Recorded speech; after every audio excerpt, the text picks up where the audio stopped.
If you're trying to get good at business, you got to get good at sales. And I think some of the best skills you can learn is to ask great curiosity-piquing questions.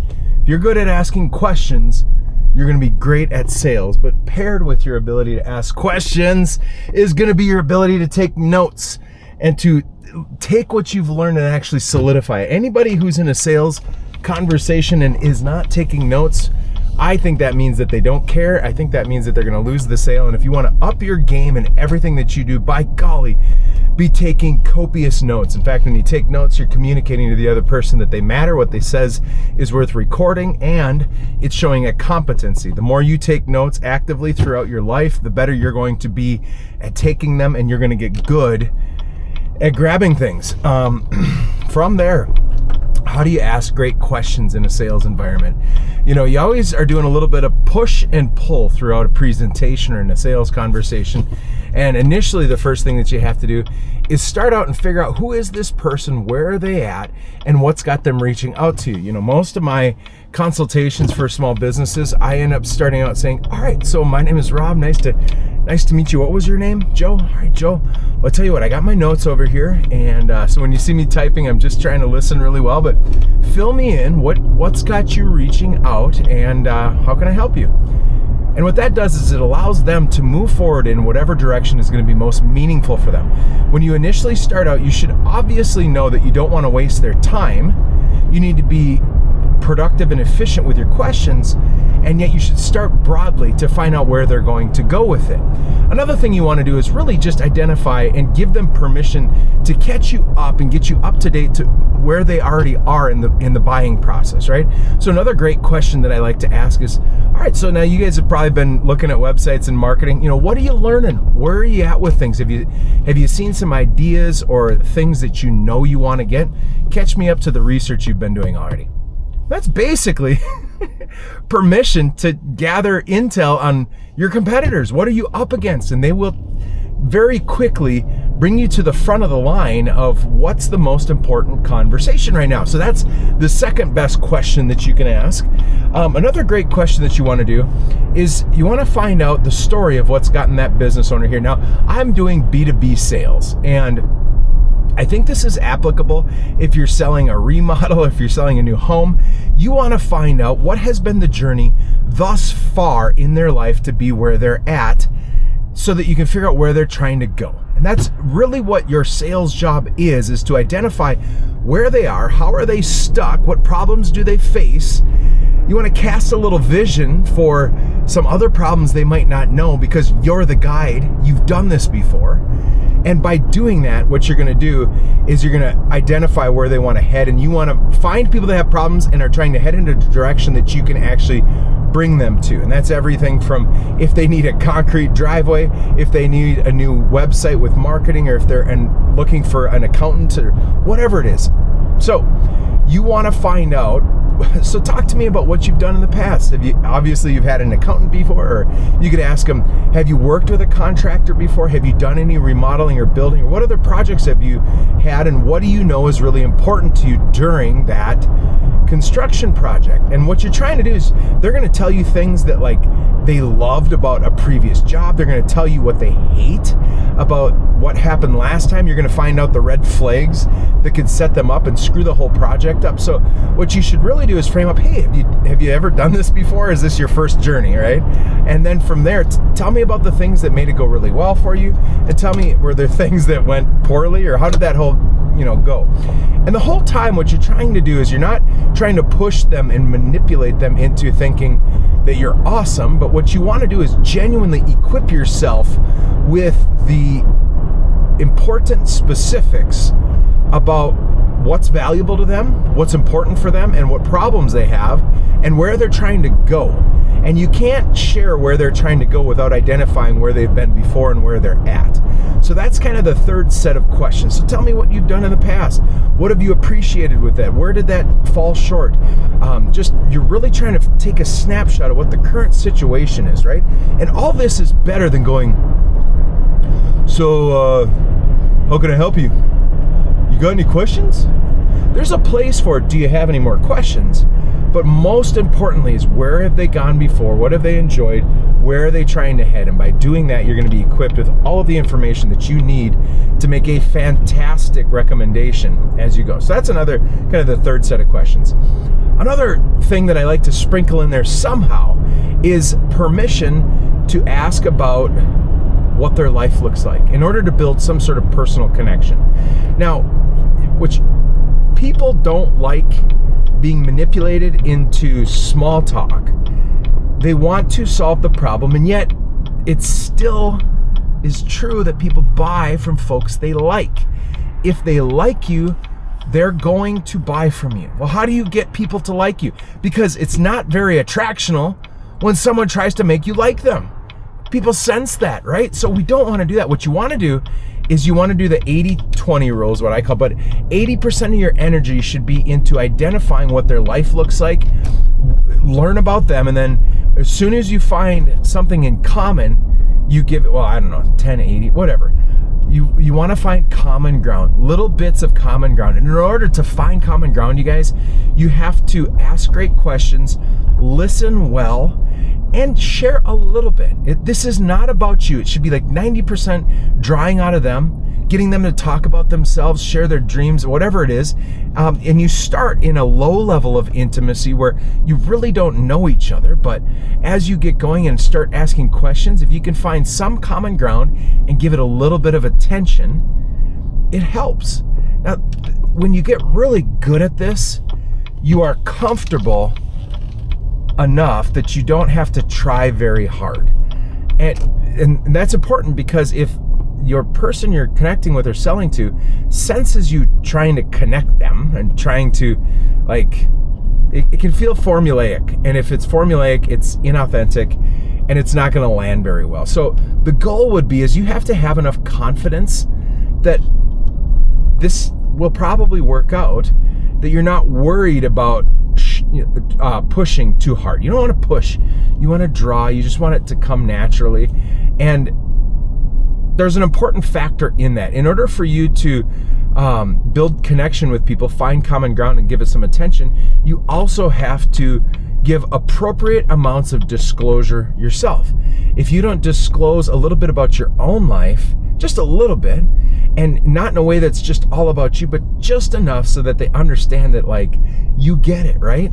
And so what are the easiest common ground places you can start with? I think one of the easiest is that you ask somebody, so you start with geography, right? Geography. If you're person to person with somebody, you could, so are you from around here, or have you moved in recently, or why are you still in Minnesota, right? Some sort of, like, find out where they are, where do they live, what do they do.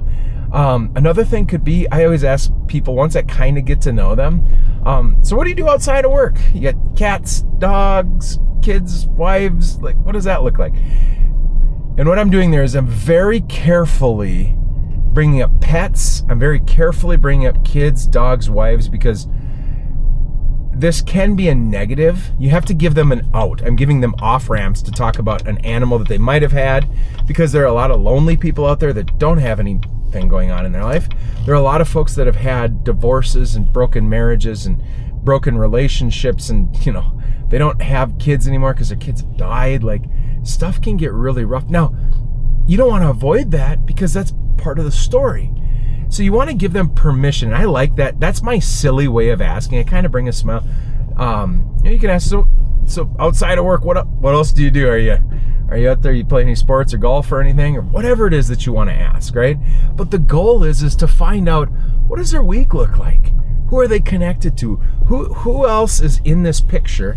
Just so you can build some personal connections. So that's kind of the fourth type sets of questions that I really recommend.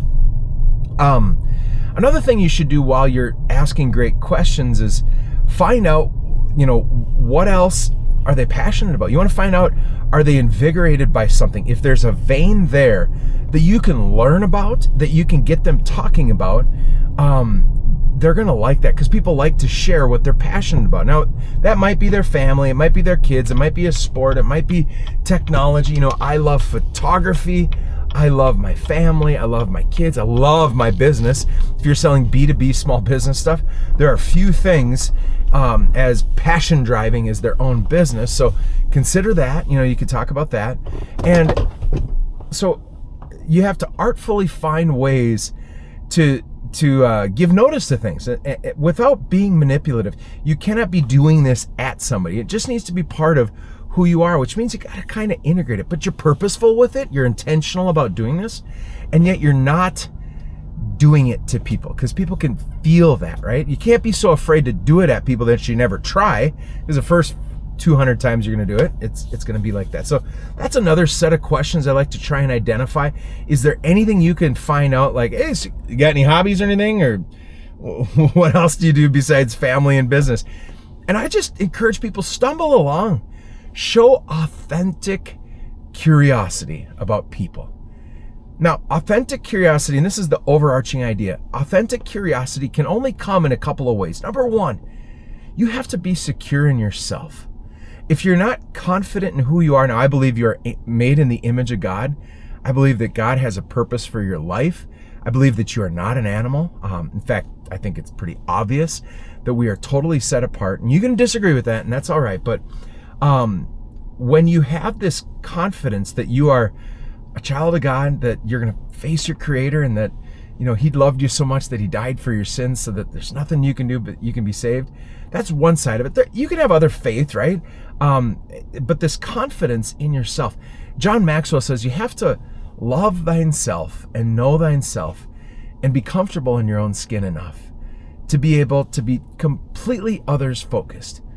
In other words, you can show a genuine, authentic curiosity about people and be driven to serve them in finding out about them, because they matter to God, they matter to you, they should matter to you, not just so that you make a sale, but that's a person in front of you that's special and important. And you can't be all things to all people, but I think that overarching everything that you can develop in your repertoire as a salesperson is a genuine, authentic curiosity about people. And so that means you got to take yourself out of your own little selfish world. Your thoughts cannot be absolutely about yourself. It also means you take some risks, right? If you don't take risks in asking questions, if you don't take risks to not look cool, if you're just going to walk around and be just stoic all the time, I think there's a place for that. But there's a way that even stoic people and even more reserved folks can show a genuine curiosity. And I think a smile, an acknowledgement when you see somebody, can go a long ways. If you see, I just went into Best Buy here, and as I was looking around, there's a family, and there's a young boy and a young girl and a dad, and they were walking around. That boy, I'm like, I'm fairly certain this guy volunteers with me at church, and the kid does. He comes in and does tech when I teach the little kids, and he kind of looked at me, but he didn't make eye contact with me. I'm like, hey, you help me at church, don't you? Because I wasn't totally sure, because he looked a little bit different, and sure enough it was. And so those little moments of, there's a chance that wasn't him, and I've looked like a doofus before, but if you're not confident enough in who you are, if you're not okay enough with giving to somebody just a little bit to show that you're interested in them, sales is going to be hard for you. Now, there's another side of it. You can be so motivated by money. It's not who I am. I don't think it's a good way to go, but maybe that's how you're motivated. And so what could motivate you underneath all the things I just gave you, all those types of questions, could be just this drive to want to make a sale, but I don't think it's going to work. I think that you have to be moving the ball down the field to solve the problem of the person and make the deal, move the ball down the field, as well as build connection with people. And again, if you make connections, that's really what you're trying to do. You don't want to make people like you. You don't want to try and, flatter people. You don't want to talk all about you, and because that's obnoxious. What you want to do is show a genuine curiosity about people, ask people questions about themselves, bumble around, take the risks to try and just see if there's a connection there. And also be all right that not everybody wants that. I always joke that I think building connection and asking questions is a little bit like going into a big building with lots of doors, right? And that person, you have these levels of intimacy that you get to discover. And when you go in the front door, that's the first thing. You open up the door, there you're in the entryway, and there's little bits of intimacy. You can see a little bit about their life, but that's the safe areas, and that's good. We want to be there, right? as you ask a question, sometimes it's like putting your hand on a doorway, or even asking your host about, well, what's in that room, right? And not push, not probe, be respectful, be careful. People have hurt, people have all sorts of things. And yet, you know what?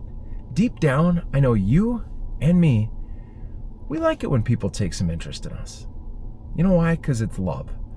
And I think that deep down inside of other people, Christians, people who follow Jesus, there's this whole idea of when you read the character of Jesus in Matthew, Mark, Luke, and John, and then what the people that were with Jesus said, these disciples wrote all these notes, and there's something about you're supposed to serve one another in love, that you're supposed to mind your own business and don't be worried about your own interest, but take interest in others. Look not only to your own interest, but also to the interests of others.